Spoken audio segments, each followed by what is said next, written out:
Welcome and thanks for joining us on Chicago Tonight, Black Voices. I'm Brandis Friedman. On the show tonight, I will be transitioning into the role of director at DCFS. The state's beleaguered Department of Children and Family Services has a new leader. A look at her vision for the agency.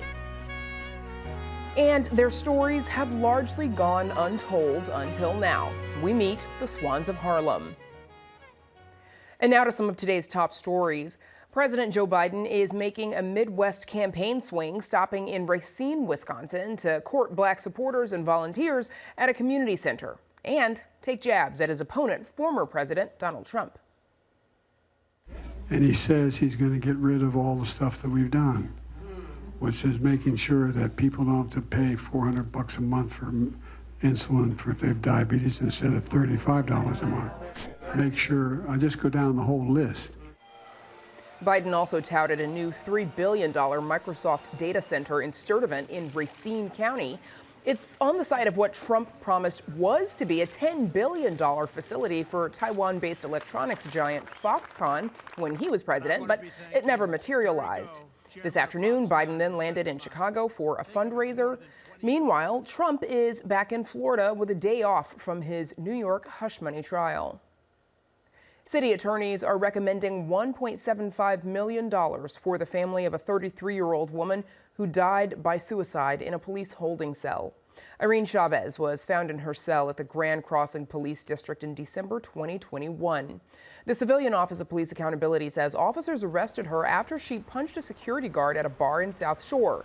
They'd removed her shoelaces and belt, but she was found with her button-down shirt wrapped around her neck less than an hour after being placed in the cell. Attorneys representing the family say officers ignored Chavez's mental health needs. City Council's Finance Committee is set to consider this settlement on Monday. The Chicago Transit Authority president unveils a report on the importance of public transportation, but says nothing about a proposed merger of CTA, Metra, and PACE. The CTA board met today for the first time since state lawmakers proposed creating a new regional public transit system. The current agencies have pushed back against the idea, but are calling for more funding ahead of a huge budget gap expected in early 2026. CTA President Dorval Carter had no comment on the merger today, but he touted a report from MIT and Argonne researchers that found without any public transit, travel times would increase by 35%. 2 million trips each day would be canceled, and the region would lose $35 billion in economic activity each year. We've got much more about this story on our website. Up next, we're waiting on the arrival of our DCFS director. So first, we're bringing you a story on the little-known history of black ballerinas that's in a conversation recorded earlier. Chicago Tonight, Black Voices, is made possible in part by the support of these donors.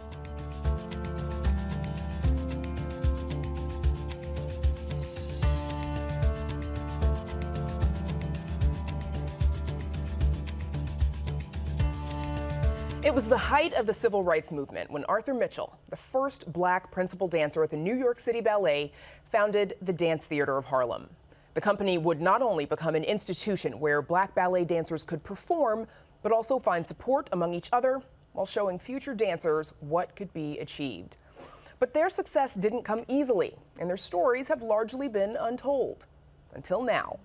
They're sharing those stories in a new book, The Swans of Harlem, 5 Black Ballerinas, 50 Years of Sisterhood, and the Reclamation of a Groundbreaking History.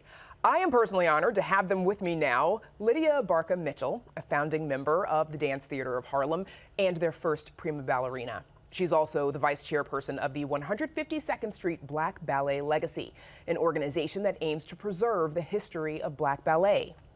Carlia Shelton Benjamin, a first-generation dancer with the Dance Theater of Harlem, who became a principal dancer. She also serves as the chairperson of the 152nd Street Black Ballet Legacy. And Karen Valby, author of The Swans of Harlem. Welcome, all of you, to Chicago Tonight. Thank you. Thanks for joining us. Karen, I want to start with you, please. How did you come to this story? It was magic. The women had formed the Legacy Council during COVID, and one of the ballerinas lives on the block of a literary agent in Harlem. And this agent knows how much a black dance studio has meant in my life. My 2 daughters are adopted. Their dance studio in Austin, Texas is one of the few places where they are the majority in the room. And little did I know that when I would pancake their shoes before recitals, that it was a practice that these women had started in the 70s. So we just took a meeting and the rest was history. And here you are. What was your response when you learned that Karen wanted to tell your story? We were just so excited. Initially, we thought we could do an anthology because there were so many of us that worked so hard to get the company started. And during COVID, with the Zoom calls, all of the stories started coming out. And when we met Barbara Jones, who was our literary agent now, she said, well, let's start with just the Legacy Council, because there were hundreds, hundreds of dancers who have wonderful stories to tell. And we started with an article, which Karen wrote, and we fell in love with Karen. I mean, she knows how to talk to us and just pull out things that we had forgotten or we didn't want to think about, but so important to the story. And that's how it came about. Carlia, why do you think your story isn't more widely known? That's a good question. I think during the time that we were dancing with Dance Theater of Harlem, it was more, Arthur Mitchell was really the focus of the company, and he also made sure that we knew that you know, it was all of us. There were no stars, there was just, you know, the company. So I think because of that, and you know, you just kind of assume that things are going to be documented, and you don't think about it while you're doing it. And then 50 years later, you go, wait a minute, where's all that hard work that we did? We, you know, what we did, we created this company along with Arthur Mitchell. Tell us what your days were like dancing with Dance Theater of Harlem. Obviously, there's a lot of hard work, but there's a little bit of glamour and some fun too. Carlia, why don't you start? My day started as an apprentice. We started with Pilates back in the 70s. So, and then we had class first. Class was an hour and a half, 2 hours. Rehearsals, break, and then rehearse again. The touring days were a lot of fun. You know, we just went all over the world. We met people that we never would have dreamed of meeting. So they were very exciting days, and we were like a family. We really were. So we still are. Those early days were hard though, because we traveled a lot by bus between cities, and then we got up and we did early morning lecture demonstrations, and then we did a class, and then we did a rehearsal, and then we did a performance, and then we got back on the bus and did it again. But I know growing through Dance Theater of Harlem, I wish I had seen a lecture demonstration myself. I grew up in the projects in Harlem, and ballet was not something that I knew that much, if anything, about. I grew up with Fred Astaire and Ginger Rogers and the Jackson 5 and Motown, and so it was just a revelation when I met Mr. Mitchell that ballet could be ours. And he really is the sixth character in this book. Obviously, there are the 5 swans that you focus on, and a number of other dancers from those early days as well, Karen. But then there's Arthur Mitchell, and you really learn about this man, and you get a sense of his character and his personality. Tell us a little bit about him. I think he was as complicated as he was brilliant, and we don't always let our black heroes be complicated and live in their full greatness and their full messiness. He created something that the world said couldn't exist. He loved his dancers. He used his dancers. He made something magical, and he was hard on them. But I think you always knew that he believed in your greatness. It paid off. Yeah, I mean, Paid and off. if you could work with Arthur Mitchell, you could work for anybody. Why do you think he was so hard on you? Because Karen, in the book, you write that, you know, integrating ballet was sort of his social justice work. Right. Do you think that's why? Because, you know, we're all familiar with the phrasing, blacks can't just be good. You got to be better than good. Why do you think he was so hard on you? He had to be. We were setting out to show people that we weren't proving that we could do ballet. We wanted them to see that we could do ballet. We knew we could do it. And so, you know, creating something for the very first time like that, you know, a full-out company of classical ballet dancers. Of course, he came out against a lot of obstacles. So, yeah. And he was dealing with different personalities. We learned early on he was the boss. It's his way or the highway. That was very clear. Yes, yes. But it was valuable because we learned a work ethic, a discipline. We were striving to please him, which we could never really get 100% approval. But that was okay because it made us work even harder. We had to dress a certain way, we had to carry ourselves. It wasn't just on the stage, it was everywhere. All right, I could talk to the three of you about this all day, but we do have to leave it there. If folks want to know more, they got to read the book. My thanks to the three of you for joining me. Karen Valby, Lydia Abarca-Mitchell, and Carlia Shelton-Benjamin. Thank you. Thank you so much. Again, Karen Valby's new book is called The Swans of Harlem, 5 Black Ballerinas, 50 Years of Sisterhood, and the Reclamation of a Groundbreaking History. You can read an excerpt on our website.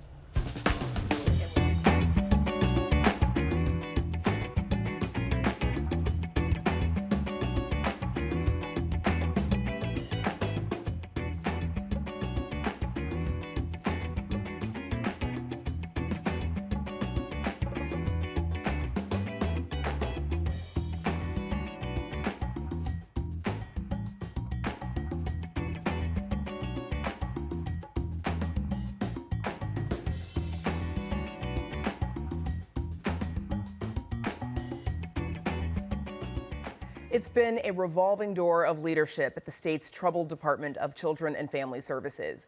In February, Governor J.B. Pritzker appointed Heidi Miller as head of the agency, making her the 13th director in the past 14 years. And repairing the agency will be a tall order. The department has frequently come under fire for the handling of investigations into abuse and for leaving children's and psychiatric hospitals for extended periods after they were given medical approval to be released. But Miller is looking to turn things around, promising some improvements by the end of the year. And joining us now is Heidi Miller, director of DCFS. We're glad you made it through despite the president's traffic, so thank you so much. Thank you very much. Thanks for having me. You come to this role having previously just served as the the director of the Department of Juvenile Justice. Why did you want to take on this new position? Well, I will be honest that when I first was considering taking on this position, I wondered if I was crazy. And I asked a lot of people that I trust about it, and they said, yeah, you are crazy, but you have to do it.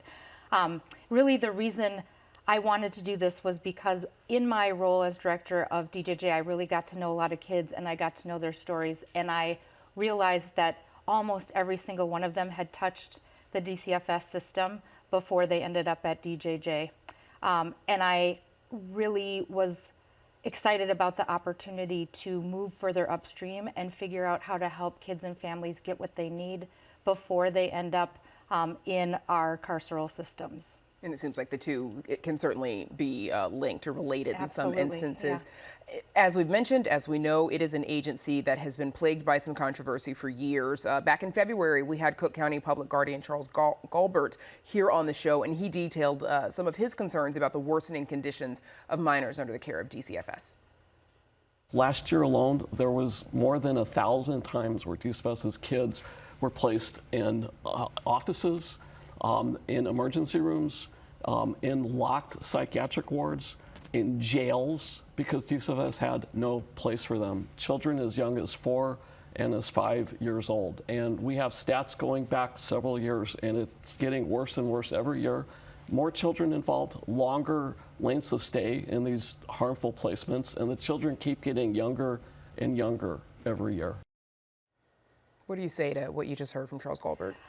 Well, I watched that interview in February, and I think it's really important to clarify first something that's really important to note about what he said, that DCFS does not place kids in jails. We don't do that. Courts go through the legal process and adjudicate kids and then commit them to jails and prisons, so that's not something that DCFS does. But what he's really talking about is when we have kids who have very, very high needs, acute psychiatric needs or complex medical needs, and we look for places for them to be placed. And he's talking about historically the agency having difficulties finding appropriate placement for those kids.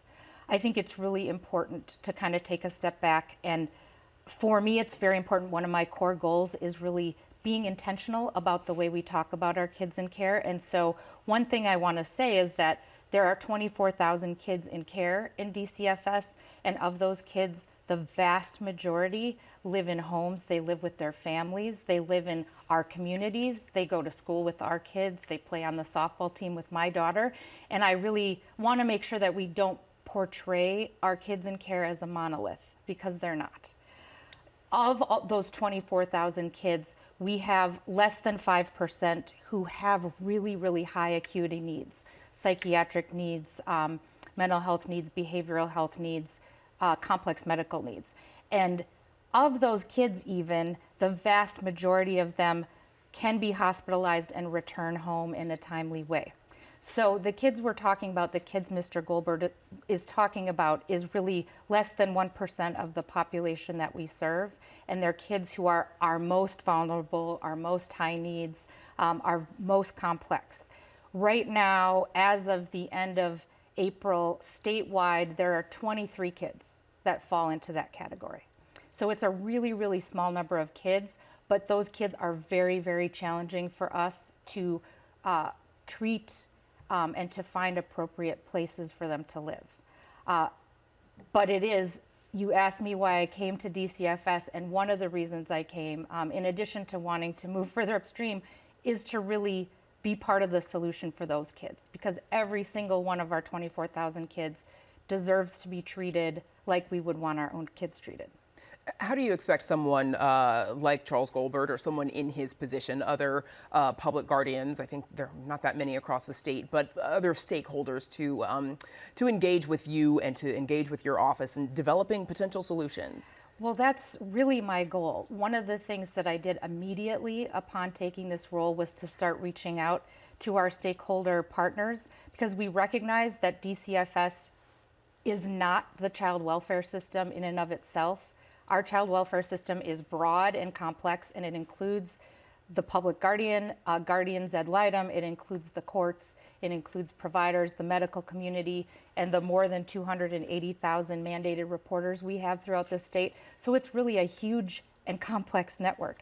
And so, one of my first priorities was trying to open up communication with as many stakeholders as possible. That includes Mr. Goldberg. We met right away, and we've actually met again. We're trying to establish regular meetings so that we can really collaborate and come up with solutions together. And I think, to me, that is the only way that this system makes progress and moves forward. We know that we can't do it alone. We know that it requires collaboration with the courts, especially, with all these other stakeholders that make up a part of the system. And so we really have to come up with solutions together, avoid finger pointing, and decide, how are we going to make life better for these kids that are entrusted to our care. Your predecessor was held in contempt of court several times over this issue, placement shortages and some minors staying in hospitals, as we said, longer than medically necessary. But beyond that, just ensuring that you do have enough placement for the children that are in your care. How do you plan on fixing that? I think a Cook County judge even asked you to come and testify in court about this as well. What is the plan? Well, it is a core priority of mine to make sure that kids have the right placement. And when we're talking about that, it's really important that we clarify that it's not about just having beds and shoving kids into any old bed. It's really about making careful clinical decisions and making sure that kids have the right treatment to meet their individualized needs. One of the things that my predecessor did that was really great, he recognized the need to replenish a lot of the resources that had been diminished in previous administrations. And so even before I got there, he had already started investing in increasing these sort of specialized individual placements. And that's something that I am really committed to continuing, and then to increase investment so that we have the right individualized services and care for kids. But it's also really important to not just focus on this idea of residential placement in beds. A lot of kids in our care can be served at home with the appropriate services and evidence-based treatment wrapped around them. As long as we're supporting their families, as long as we're supporting their caregivers appropriately, they can be at home and receive the treatment we need. And so I don't want to focus solely on residential beds. I do not want to give up on making sure that we have specialized treatment, foster care, intensive wraparound services and care, and preventive services to keep kids from escalating into hospitalization in the first place. Governor Pritzker is proposing to invest $100 million into DCFS in his 2025 budget proposal. How much of those, those challenges and shortcomings that you're always grappling with can be attributed to a lack of financial investment previously? And do you think, how far will all of this investment go to solving some of the problems you've got? That's a really great question. I think the lack of investment historically was critical. It was a huge problem for the agency. And I think Governor Pritzker recognizing and prioritizing investment in DCFS is really the first step to us building the kind of system that we really want for all of our kids in Illinois. We are really committed to using that $100 million to continue to invest in the types of specialized services that we really need and use data to kind of drive that development. So one of the things we've identified is there's a real lack of care for kids who have developmental delays or who are on the autism spectrum in Illinois. There's a huge need for that. That's something that, we haven't had investment in previously, and so we are really working to invest in a number of providers who are developing small home-like therapeutic care settings for those kids. And you will actually see over the next 6, 12, 18 months, a lot of those resources start to become available. Okay, 6, 12, 18 months, as you've told Yes. as you've told lawmakers Yes. and that judge by the end of the year. So I have to ask about a lawsuit that was filed this week. It was against the Illinois Department of Juvenile Justice and the state, and it alleges sexual abuse and assault at Illinois youth centers from 1996 to 2017 at the hands of correctional officers and other staffers. You are, of course, not named in that lawsuit, but you did serve as deputy director of programs at IDJJ from 2014 to 2016 before taking over as director in 2016. What's your reaction to this lawsuit?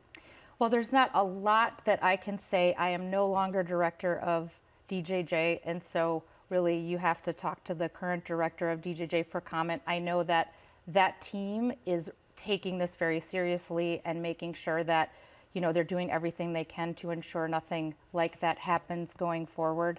There's not much I can say about it other than that. Except for the fact that I'm aware that the majority of the complaints were made when DJJ was not even a standalone agency yet, but was part of the Department of Corrections. And those are the sorts of things that led to the formation of the agency in the first place. And a lot of the reforms that, when I was there, I was charged with putting in place. And while we're on it, just because you were there at the time on the tail end of the range of some of these complaints, what do you say to the parents who might be concerned about their children's safety in IDJJ agency or office or facility? Well, I would say, not just the parents, but all of us in Illinois should be concerned about the safety of kids in care anywhere.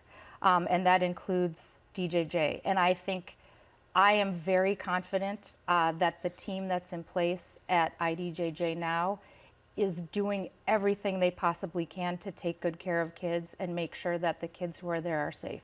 Almost out of time. May is Foster Care Month. Some advocates are calling for relatives of children in your care who take placement of those children to receive the same amount of payment as foster families who've gone through a lot of training and certification. 30 seconds. Where do you stand on that? Oh my gosh, absolutely yes. I think it costs the same to raise a child no matter who's doing it, no matter how you're categorized.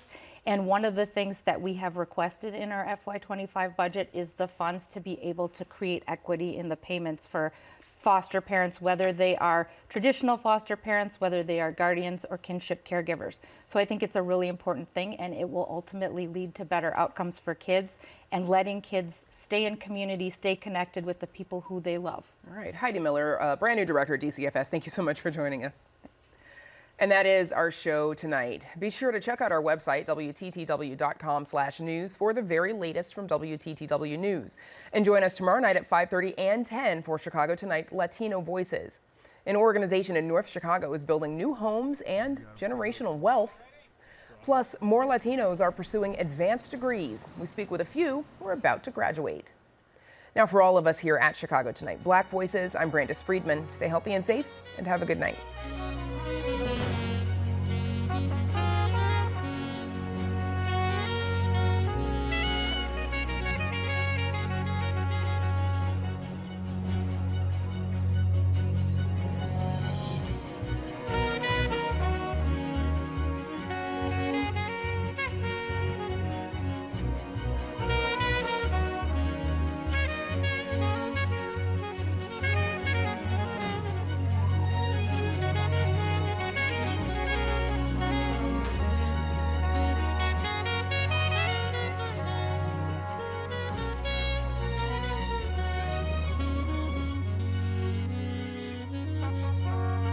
Closed captioning is made possible by Robert A. Clifford and Clifford Law Offices, which is proud to honor founder and senior partner Robert Clifford, who has been named in Forbes' 2024 list of America's top 200 lawyers.